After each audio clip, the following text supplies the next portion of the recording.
میرے بھائیو، نیت کے تعلق سے چوتھی بات یہ ہے کہ کیا رمضان کے ہر روزے کی نیت کرنا ضروری ہے یا ایک بار نیت کر لی پورے مہینے کی چلے گی؟ تو بہتر یہ ہے کہ ہر رات آپ کی نیت ہو کہ میں صبح روزہ رکھوں گا، اور اگر ایک دفعہ نیت کر لیتے ہیں تو انشاءاللہ وہ بھی ٹھیک ہوگا، لیکن بہتر یہ ہے کہ ہر رات آپ کے پروگرام میں یہ بات شامل ہو کہ صبح میں روزہ ہوگا۔ تو میں بیان کیا کر رہا تھا، روزے کے درست ہونے کے لیے کتنی شرطیں ہیں، کتنی چیزوں کا ہونا ضروری ہے؟ 2 چیزوں کا۔ تو پہلی کیا تھی؟ نیت، اور دوسری یہ کہ اگر کوئی عورت ہے تو وہ حیض سے نفاس سے پاک ہو۔ حیض کی حالت میں کوئی عورت روزہ رکھنا چاہے بھی تو روزہ ٹھیک نہیں ہوگا، نفاس کی حالت میں کوئی عورت روزہ رکھنا چاہے بھی تو روزہ ٹھیک نہیں ہوگا، درست نہیں ہوگا۔ حیض کے بارے میں تو آپ معلومات رکھتے ہیں، نفاس کسے کہتے ہیں میرے بھائیوں؟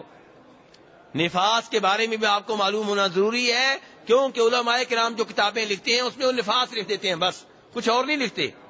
تو اس لیے آپ کو معلوم ہونا ضروری ہے کہ نفاس کسے کہتے ہیں۔ نفاس اس خون کو کہتے ہیں جو ولادت کی وجہ سے آتا ہے۔ حیض اس خون کو کہتے ہیں جو ہر مہینے آتا ہے 6 دن 7 دن، اور نفاس کس خون کو کہتے ہیں جو ولادت کی وجہ سے آتا ہے۔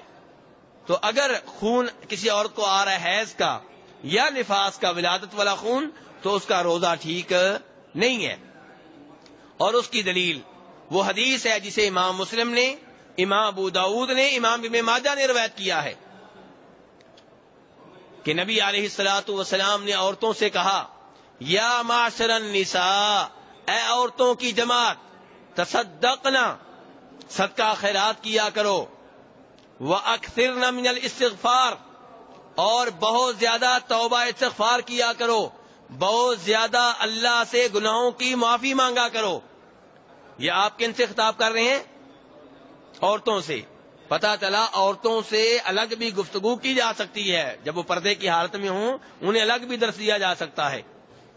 تو آپ عورتوں سے کہہ رہے ہیں صدقہ خیرات کیا کرو، بہت زیادہ اللہ سے گناہوں کی معافی مانگا کرو۔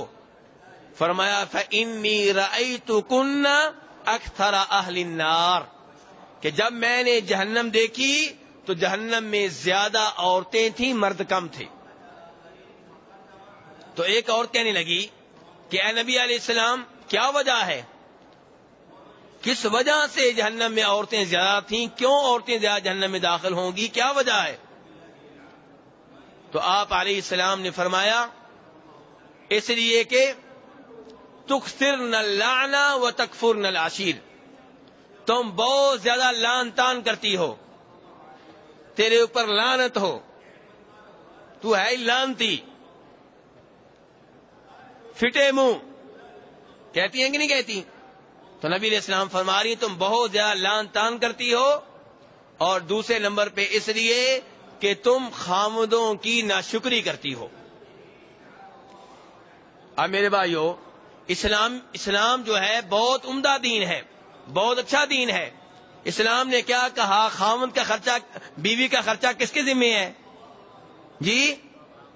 عورت سے کہا گیا گھر میں بیٹھو، پنکھے کے نیچے، سائے میں، اے سی کے نیچے، اور خامد سے کہا گیا گھر سے نکلو، کما کر لاؤ، اس کے کپڑے تمہارے ذمہ ہیں، اس کی رہائش تمہارے ذمہ ہے، اس کا کھانا تمہارے ذمہ ہے۔ اب مرد دھکے کھا رہا ہے سڑکوں کے اوپر، کسی نے ریڑھی لگائی ہوئی ہے، کوئی دکان پہ بیٹھا ہوا ہے، کوئی دفتر میں جا کے اپنے ڈائریکٹر کی باتیں اور گالیاں سنتا ہے۔ کیوں؟ کیونکہ بچوں کا پیٹ پالنا ہے، بیگم کا پیٹ پالنا ہے۔ اب اس کے مقابلے میں شریعت عورت سے کیا تقاضا کرتی ہے کہ اس خاوند کا شکر ادا کرو، اسے جزاک اللہ کہو، وہ تمہاری وجہ سے دنیا گھومتا ہے۔ کتنے ہمارے بھائی ہیں جو سعودیہ میں بیٹھے ہوئے ہیں، 2 سال کے بعد گھر جاتے ہیں، کس لیے؟ بیگم بچوں کی خاطر۔ اب بیگم کیا کرتی ہے؟ چھوٹی سی بات ہو گئی، کبھی کوئی شادی وغیرہ آ گئی، مطالبہ ہوتا ہے جناب اتنے سوٹ چاہیے۔ اب خامن نے اگر ایک بھی کم لے دیا تو اس کی خیر نہیں ہے، کہ تمہارے گھر میں کبھی میں نے خیر دیکھی نہیں۔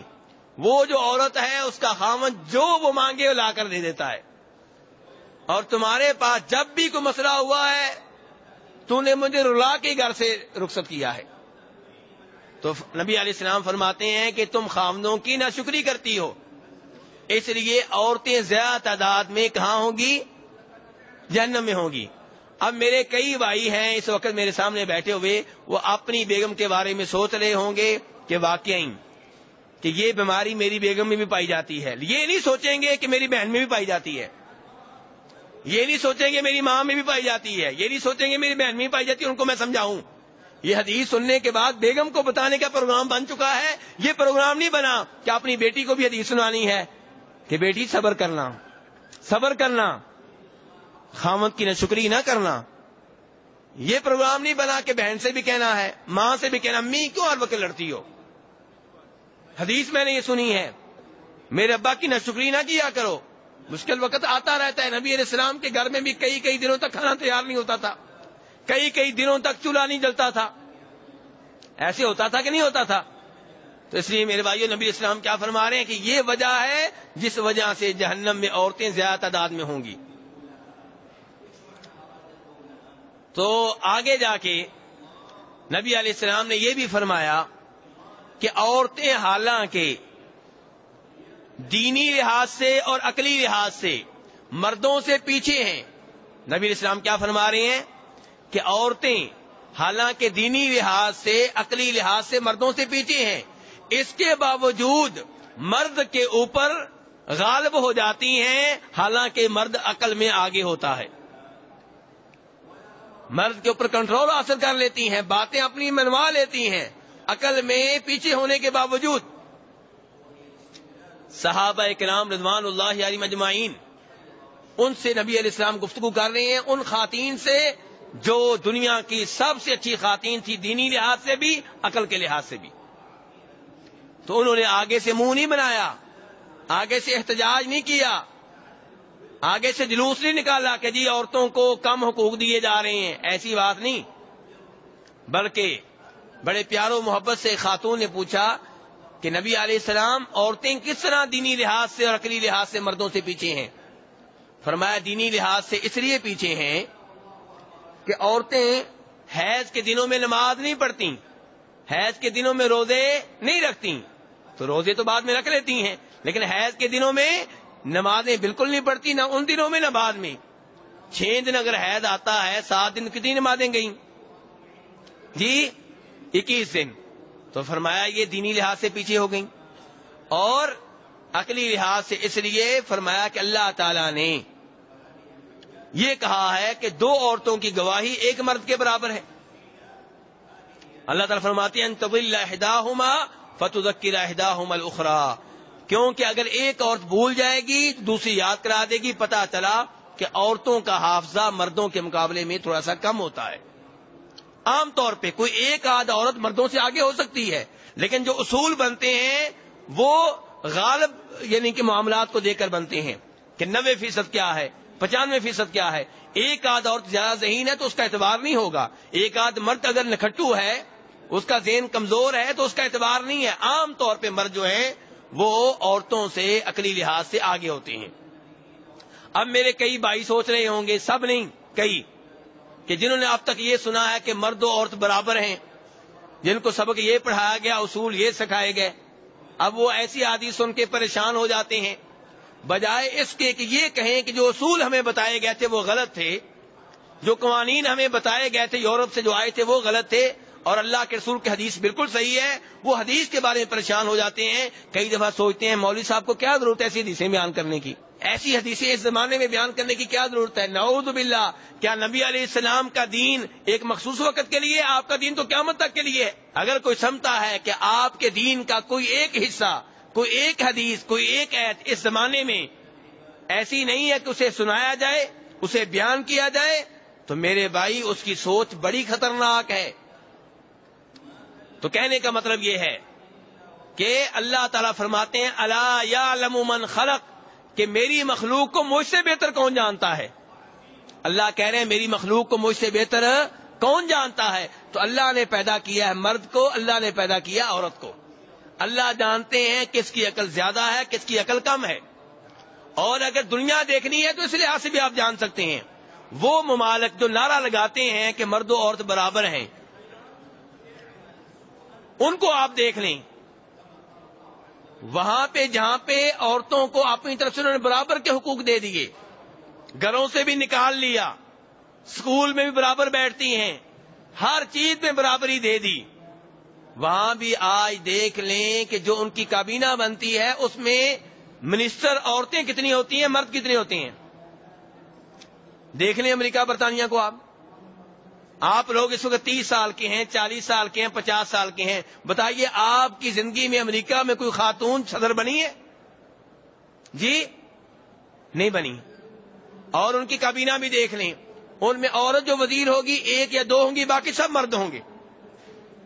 برطانیہ میں بھی ایسے ہے، میری آپ کی زندگی میں 1 خاتون آئی تھی بس، اور کابینہ آپ ان کی دیکھ لیں، ہمیشہ منسٹر 1 آدھ عورت ہوتی ہے، باقی سب مرد ہوتے ہیں۔ اپنی طرف سے انہوں نے ساری سہولتیں فراہم کر دیں، لیکن اللہ نے صحیح کہا تھا کہ الا یعلم من خلق، مجھ سے بہتر میری مخلوق کو کون جانتا ہے؟